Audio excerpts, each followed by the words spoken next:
오늘부터 하나님을 택한 사람들이라는 주제로 성경에 있는 인물들을 한 분 한 분 다루도록 하겠습니다.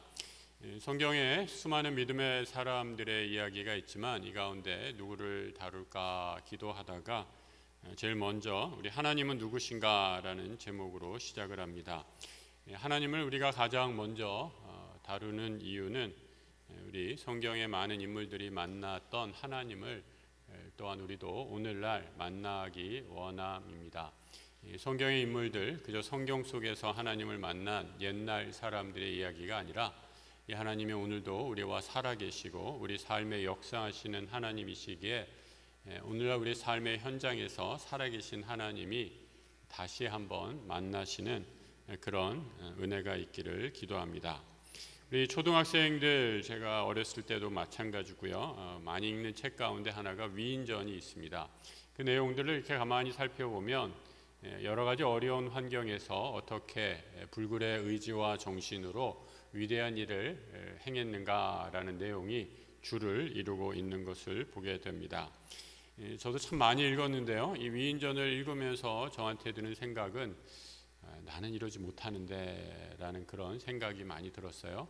괜히 좀 열등감도 생기고 어떻게 이런 어려운 환경에서 이런 어려움들을 극복했을까라는 그런 생각이 들었습니다. 어린 저에게는 그야말로 넘지 못할 벽과 같은 그런 넘사벽과 같은 그런 존재가 바로 위인전의 주인공이 아니었나라는 생각을 하게 됩니다. 그런데 앞으로 펼쳐질 성경의 인물들은 이와는 정반대의 시각에서 다루고자 합니다. 성경의 인물들이 얼마나 우리와 똑같은 연약한 존재들이었는지, 또 어찌 보면 내가 잘 알고 있는 그 사람, 찌질이와 같은 그 사람과 전혀 차이가 없는 그런 사람이다라는 것을 발견하고 이들이 하나님을 만나 어떻게 변화되었는지를 우리가 함께 살피고 그 믿음이 어떤 것이었는지를 추적해 보고자 합니다. 앞으로 다루는 인물들 가운데서는 어려서 우리가 주일학교 때부터 잘 아는 익히 들어온 위대한 신앙의 인물들로 있을 것입니다. 하지만 성경의 분량도 별로 많지도 않고 제대로 또 소개도 되지 않는 사람들을 그야말로 발굴해서 소개해 드리려고 저도 노력하겠습니다. 특별히 성경에 나오는 수많은 여성들에 대해 큰 관심을 가지고 다루려고 합니다. 이 성경이 쓰여진 시대에는 지금보다 훨씬 더 가부장적인 사회, 남성 중심적인 사회였습니다. 그런데 그런 어려운 환경 속에서도 별과 같이 빛나는 믿음으로 그들의 신앙을 지켜온 숨겨진 여성들을 통해 오늘날에도 하나님께서 역사하시고 또 교회를 세우시는 수많은 믿음의 사람들을 만나보는 시간이 되기를 기도합니다. 그 위인전 독서의 가장 큰 목표 가운데 하나는 말씀드린 것처럼 위대한 인물이 이렇게 살았으니까 너도 그렇게 살라라는 것이 아닐까 생각합니다. 하지만 앞서 말씀드린 것처럼 우리와 하나도 다를 바 없는 연약한 인생들이 어떻게 하나님을 믿고 신뢰하는가라는 것을 보므로 구약의 시대 때도 우상이 득세하는 시대였다면 오늘날 우리가 사는 21세기도 정말 여러 가지 보이지 않는 우상이 여러 가지 형태로 존재하게 되는데 이렇게 우상이 가득한 세상 속에서 하나님의 믿음을 쫓아 사는 것, 하나님을 신뢰하며 산다, 또 하나님을 선택한다라는 것이 무엇인지 함께 도전받고 또 믿음으로 결단하는 귀한 시간이 되기를 주님의 이름으로 부탁드립니다.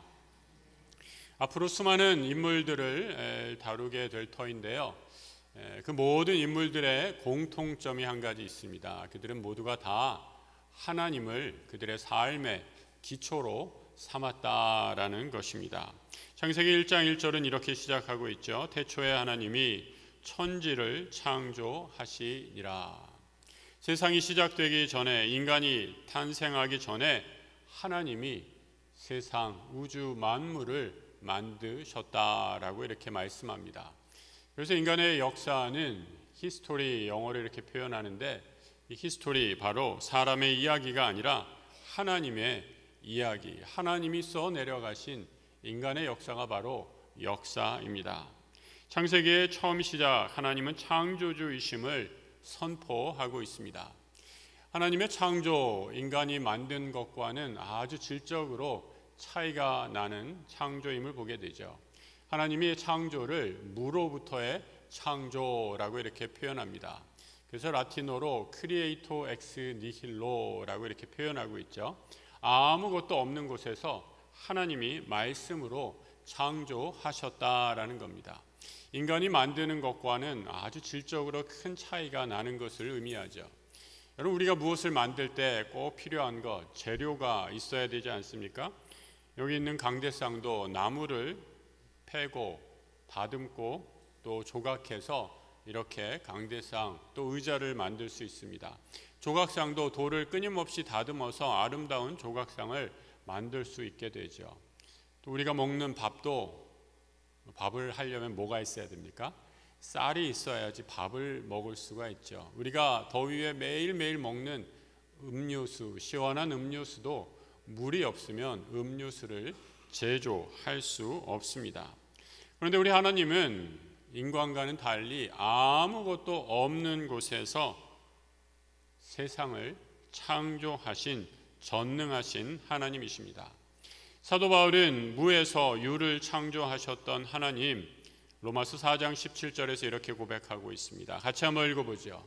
기록된 바 내가 너를 많은 민족의 조상으로 세웠다 하신과 같으니 하나님은 죽은 자를 살리시며 없는 것을 부르시는 이시니라. 성도 여러분, 여러분의 삶 가운데 오늘 이 예배에 참석하신 분들, 여러분의 삶의 궁핍 또 없는 것이 무엇인가 한번 잠시 생각해 보시기 바랍니다. 그것이 없어서 내 삶이 참 불편하고 부족하고 또 힘들다라는 그 결핍, 부재를 한번 잠시 생각해 보십시오. 재물 때문에 삶이 힘드십니까? 건강을 잃어버려서 내 삶이 초라해 보이고 힘드십니까? 자녀가 내 속을 썩여서 집을 나간 자녀의 부재의 공간이 나를 미치도록 힘들게 합니까? 아니면 사랑하는 사람과의 관계가 다 파괴되어서 그 관계의 파괴에서 오는 공허감이 나를 힘들게 합니까? 그런데 우리 하나님 창조주 하나님이십니다. 그 모든 결핍과 부족, 부재를 채우시는 창조의 하나님이십니다. 없는 것을 말씀으로만 창조하시는 전능하신 하나님께 간구할 때 내 삶의 모든 부족한 것을 채우시는 창조의 은혜를 누리게 하옵소서 기도하시기 바랍니다. 간절히 기도함으로 우리의 삶의 많은 부족이, 결핍이 하나님의 은혜로 풍성하게 채워지는 놀라운 하나님의 은혜를 체험하는 이 시간 되기를 우리 주님의 이름으로 축복합니다. 오늘 본문에서 이 시편의 저자는 하나님을 이렇게 고백하고 있습니다. 3절의 말씀, 오직 우리 하나님은 하늘에 계셔서 원하시는 모든 것을 행하셨나이다 선포하고 있습니다. 이 구절에 드러난 하나님, 세상을 창조하실 뿐만 아니라 세상을 다스리시는 하나님이십니다. 하나님이 세상을 창조하시고 그대로 버려두신 것이 아니라 하나님의 뜻대로 원하시는 대로 행하시고 다스리시는 전능자이십니다. 여러분, 이 구절을 한번 나에게 적용해 보시기 바랍니다. 만약에 여러분에게 내 마음대로 할 수 있는 권한, 힘, 능력이 주어졌다면 여러분 어떻게 하시겠습니까? 그 힘과 권력으로 어떻게 무엇을 하겠습니까? 원하는 것 마음대로 소유할 수 있겠죠. 내가 하고 싶은 것 마음대로 행할 수 있을 것입니다. 그런데 여러분, 그런 세상 잠깐 신날 수 있겠지만 얼마 지나지 않아서 엉망진창으로 변해버릴 것입니다. 나온 지 꽤 오래된 영화 같은데요, 예전에 본 영화 가운데 이 짐 캐리라는 미국의 배우가 주연한 브루스 올마이티라는 그런 영화가 있습니다. 혹시 본 분 계세요? 이 주인공 이 짐 캐리가 이 브루스라는 역을 하는 사람인데, 제 기억으로는 무슨 방송국 기자로 있다가 이게 정리해고가 되는 거예요. 그러니까 갑자기 일자리를 했습니다. 얼마나 힘들어졌겠어요. 툴툴거리면서 하나님 어떻게 나한테 이럴 수 있습니까? 원망하고 불평하다가 하나님이 아주 기가 막힌 제안을 하십니다. 야, 내가 네 이 기도를 들었다. 그러면서 너 하루만 잠시 동안 하나님 역할을 한번 해봐라. 모든 권한을 이 브루스에게 양도하십니다. 그래서 전지전능한 브루스, 올마이티 브루스가 되는 거죠. 그야말로 자기가 하고 싶은 것, 원하는 것, 갖고 싶은 것 마음대로 다 가지게 됩니다. 여러분 어떻게 됐을까요? 영화를 보시고 궁금하신 분은 한번 영화를 보시기 바랍니다. 여러분 인간이 아무리 능력이 있고 지혜가 있다 할지라도 한계가 있습니다.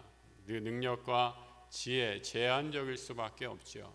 그런데 우리 하나님은 원하시는 것을 다 행해도 아무런 문제가 없으십니다.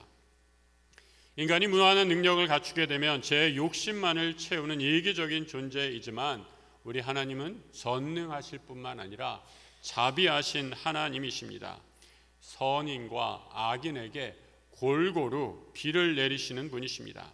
우리 하나님은 세상을 창조하시면서 너무 섬세한 손길로 부자와 힘이 있는 자들, 능력 있는 자만 살피시겠다 말씀하시지 않고 너무나 섬세하신 하나님, 미천한 참새 한 마리까지도 돌보시겠다 약속하십니다. 예수님을 통해서 말씀하시지요. 참새 2마리가 한 아사리온에 팔리지 않느냐. 그러나 너희 아버지께서 허락하시지 아니하시면 그 하나도 땅에 떨어지지 아니하리라.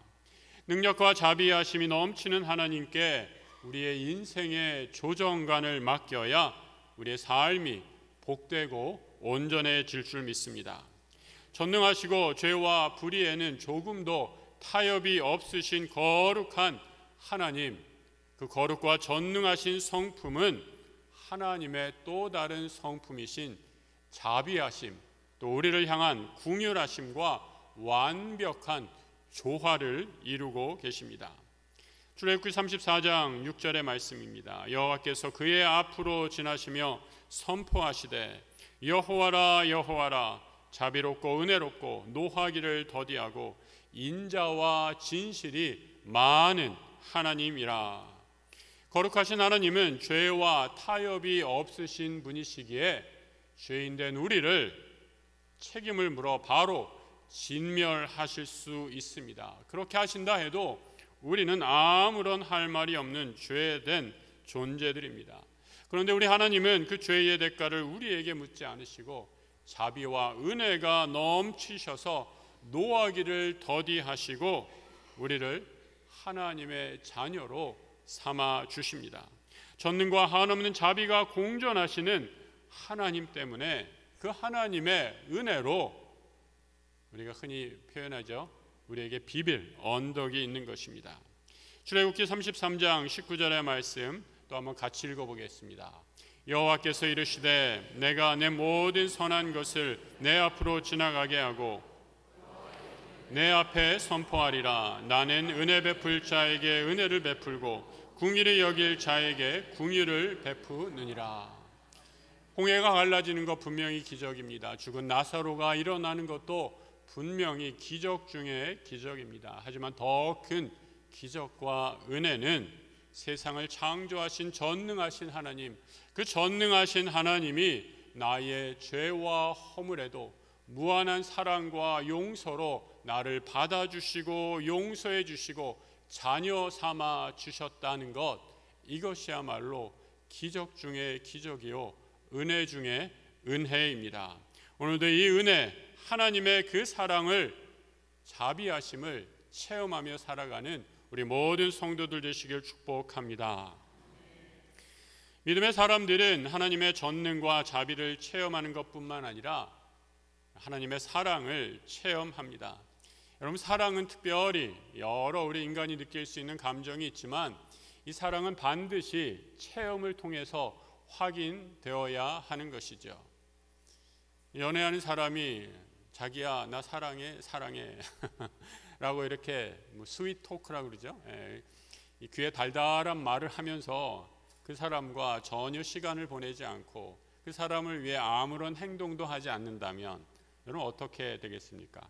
그 사랑의 진위가 의심스러울 수밖에 없는 거죠. 여러분 우리가 먹고 싶은 음식 그냥 고성능 카메라도 아무리 화려하게 딱 찍어놔도 여러분 그 음식을 맛보기 위해서는 어떻게 해야 되죠? 식당에 가서 직접 보고 그 음식의 맛을 보아야지 그 음식이 어떤 맛인지 알 수 있습니다. 마찬가지로 하나님의 사랑은 반드시 머리가 아니라 가슴으로 우리의 온 몸으로 체험되어야 합니다. 사도 베드로는 우리가 하나님의 사랑을 체험하는 것을 하나님의 신성한 성품에 참여하는 일이다 라고 이렇게 말하고 있습니다. 이로써 그 보배로운 지극히 큰 약속을 우리에게 주사 이 약속으로 말미암아 너희가 정욕 때문에 세상에서 썩어질 것을 피하여 신성한 성품에 참여하는 자가 되게 하려 하셨느니라. 우리가 하나님 없이 산다면 우리는 욕심으로 정욕에 이끌려서 세상에서 썩어질 것을 쫓아가는 그런 멸망의 삶을 살 수밖에 없었으나 하나님께서 우리에게 주신 구원의 약속, 예수 그리스도를 통한 생명의 약속을 통해 우리를 거룩하게 하시고 아까 읽은 것처럼 하나님의 신성한 성품에 참여하는 거룩한 주의 자녀로 부르신다라고 이렇게 말씀합니다. 하나님의 신성한 성품, 영어 성경으로 보니까 Divine Nature라고 이렇게 번역을 했어요. 하나님의 거룩한 본성에 참여할 수 있는 축복을 우리에게 허락하신다라는 거죠. 사랑, 희락, 화평, 온유, 절제, 충성 이런 아름다운 성령의 모든 열매들은 여러분 사실 우리에게는 안 나오는 것이죠. 죄된 인간에게는 그런 성품은 찾아볼 수 없습니다. 하지만 우리가 하나님을 믿고 하나님의 자녀 되어서 그 거룩한 성품에 참여할 수 있는, 그 하나님을 맛볼 수 있는 거룩한 하나님의 본성을 알아가는 복 중에 복을 누릴 수 있게 된다라는 것입니다. 그래서 하나님의 어떤 분인지 우리는 날마다 맛보아야 합니다. 아무리 화려한 사진으로 음식을 찍어놔도 그 맛을 보기 전까지 우리는 그 음식의 맛을 도무지 체험할 수 없는 것처럼 시편의 기자는 이 하나님을 맛보라라고 말씀하죠. 너희는 여호와의 선하심을 맛보아 알지어다. 하나님의 성품을 한번 맛보게 되면 우리는 풍랑이는 바다 한복판에서도 800예를 하고 잠을 잘 수 있는 평강의 은혜를 누리게 됩니다. 이 세상에 아무리 전쟁의 소문이 끊임없이 들려오고 또 근심과 걱정, 두려움이 나를 사로잡는다고 해도 하나님의 성품에 참여한 자가 되어 우리는 평강과 은혜, 하나님이 주시는 용서와 용납을 경험하며 감사와 기쁨의 삶을 살아갈 수 있게 됩니다. 어떤 분이 그런 표현을 하시더라고요. 사람에게는 우정유전자라는 것이 있다라고 이렇게 얘기를 합니다. 우정유전자. 우정유전자는 이런 거라고 한번 생각해 보시면 될 것 같아요. 여러분 지금 생각나는 내 친구 중에 제일 친한 베프, 베스트 프렌드 한번 머리로 생각해 보시기 바랍니다. 그분이 누구십니까? 또 그분이 어떻게 나의 가장 친한 친구가 되셨는가 한번 생각해 보십니다. 이 가장 친한 친구가 되기 위해서는 먼저 오랜 시간을 함께 해야 되죠. 그 오랜 시간 지나면서 그 사람의 성품, 됨됨이를 알게 되고 또 그 사랑이 내 가슴 속에 깊이 각인되어서 시간과 오랜 경험을 함께 나누면서 내가 가장 사랑하는 좋은 친구로 지금까지 남을 수 있게 되는 거죠. 그래서 사람 관계에서 좋은 호감, 친구가 되려면 이 최소한의 시간이 필요하다라고 이렇게 얘기합니다. 좋은 친구가 하루아침에 갑자기 좋은 친구가 될 수 없는 거죠. 최소한의 이 호감을 가지려면 그래서 심리학자들이 이런 걸 가지고 연구를 했어요. 사람과 그 사람이 만나는 시간들을 이렇게 통계적으로 추정해 보니까 최소한 40에서 60시간을 함께 보내야지. 뭐 알고 지난 시간이 아니라 직접 얼굴과 얼굴을 맞대고 대면하는 시간이 최소한 40에서 60시간은 되어야지 상대방에 대한 호감이 생긴다라고 이렇게 얘기합니다. 그리고 이런 시간을 지나면서 호감의 단계를 넘어서 조금 더 친밀한 이제 이 사람 나와 친하게 지내는 친구입니다라고 이렇게 얘기하기 되기까지는 얼마의 시간이 필요하냐면 80에서 100시간 정도가 필요하다라고 이렇게 얘기를 합니다. 또 더 나아가서 이제 그냥 친구, 친한 친구보다 더 깊은 단계, 아까 말씀드렸던 베스트 프렌드, 그냥 그야말로 내 모든 허물을 다 알고 있으면서 또 내 모든 허물을 친구에게 얘기해도 마음이 편안하고 오히려 안정감을 느끼는 그런 좋은 관계로 발전하기 위해서는 그 사람과 최소한 200시간이 필요하다라고 이렇게 얘기를 합니다. 저는 이 글을 읽으면서 우리 하나님과의 관계도 똑같이 이 일이 적용되지 않나, 이 기준이 적용될 수 있겠다 생각을 하게 됩니다. 여러분, 하나님과 얼마의 시간으로 교제하셨습니까? 열심히 봉사하고 열심히 일한 것도 얼마나 중요한지 모릅니다. 하지만 하나님과 말씀과 기도로 인격적으로 매일매일 기도하고 친밀함을 누리는 것, 하나님을 맛보아 아는 첫걸음인 줄 믿습니다. 하나님 곁에 머물러서 그 하나님의 자비로움을 맛보고 계십니까? 나 같은 사람 괜찮아, 이 정도면 됐지, 스스로 속일 수는 있어도 하나님은 속일 수 없습니다. 하나님 앞에 정직한 영으로 나와서 그분의 자비하심, 하나님의 궁휼하심을 구하며 하나님을 매일매일 맛보고 살아가는 우리 모든 성도들 되시기를 축복합니다. 죄인을 용서하시고 나를 용납해 주시는 하나님의 자비와 궁휼을 체험한 분, 하나님의 성품을 맛보아 체험한 분들은 누가 말하지 않아도, 시키지 않아도 그 하나님을 자랑하게 됩니다. 이렇게 하나님을 자랑하는 것을 우리 교회에서는 뭐라고 부르죠? 전도한다 이렇게 부릅니다. 여러분, 전도한다라는 거 뭐 억지로 그냥 막 이렇게 사형리 외워가지고 그거 달달달 그냥 상대방에게 속사포로 쏘아내는 것이 그게 전도가 아닙니다. 그건 굉장히 좁은 의미의 전도고요. 진정한 전도는 내 삶에서 하나님이 나를 어떻게 사랑하시고 나 같은 죄인이 어떻게 하나님께 받아들여졌는지, 용납되었는지를 나의 언어로 진실함으로 상대방에게 하나님 자랑하는 것, 그것이 바로 전도입니다. 감사하게 오늘 수요일부터 우리 전도부 새롭게 활동을 시작합니다.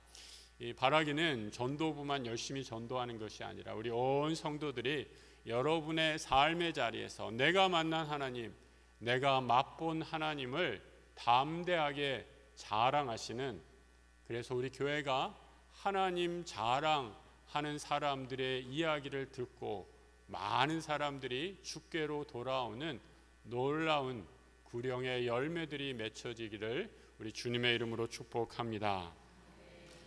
사도 베드로는 하나님의 축복, 하나님의 복음을 하나님은 어떻게 자랑할까 이렇게 고백하고 있습니다. 베드로전서 2장 9절의 말씀이죠. 그러나 너희는 택하신 족속이요 왕같은 제사장들이요 거룩한 나라요 그의 소유가 된 백성이니, 그 다음부터 같이 읽어볼까요? 이는 너희를 어두운 데서 불러내어 그의 귀한 빛에 들어가게 하신 이의 아름다운 덕을 선포하게 하려 하심이라. 우리 9절 후반절에 하나님의 아름다운 덕, 복음이죠. 이 복음을 선포하게 하려 하심이라 라고 말씀합니다. 예전에 개역 한글판을 보면 이 덕을 선포한다라는 그런 번역이 아니라 하나님의 아름다운 덕을 선전하게 한다라고 이렇게 번역을 했습니다. 저는 개인적으로 이 선포라는 단어보다는 선전하게 한다라는 단어가 더 좋은 것 같습니다. 이 선포하면은 왠지 좀 권위적인 느낌이 들고 좀 이렇게 강한 느낌이 있는 반면에 하나님의 아름다운 덕을 선전하면 훨씬 더 이렇게 부드럽고 더 잘 준비가 돼서 겸손하게 하나님을 소개하는 느낌이 들어서 제 나름대로의 그냥 느낌입니다. 그래서 이 선전이라는 표현이 더 좋지 않나 생각합니다. 예전에 광고 업계에 종사하신 분 한번 만나서 그 집사님과 대화한 적이 있습니다. 무슨 기획이라는 아주 유명한 광고 회사 다니는 분이었는데 그 광고 회사에서 이 하나 카피 문구를 만들려고 얼마나 많은 노력과 땀을 흘리는지 깜짝 놀랐습니다. 그러니까 이 업체에서 무슨 제품을 선전해 달라라고 이렇게 부탁을 받으면 그 스태프들이 정말 밤을 새워서 수차례 회의를 거쳐서 정말 이 상품을 잘 소개해 줄 수 있는 그 컨셉을 하나 잡기 위해 얼마나 오랜 시간 회의 또 토론을 한다라는 거 놀랐습니다. 그 카피 문구 하나를 얻기 위해 그야말로 기나긴 창조의 고통을 감내해야 하는 거죠. 여러분, 우리는 무엇을 선전하는 사람들입니까? 베드로는 우리가 선전해야 할 내용, 이어지는 9절에서 10절에서 이렇게 말씀하고 있죠. 너희가 전에는 하나님이 아니더니 이제는 너희가 전에는 백성이 아니더니 이제는 하나님의 백성이요 전에는 궁유를 얻지 못하였더니 이제는 궁유를 얻은 자니라.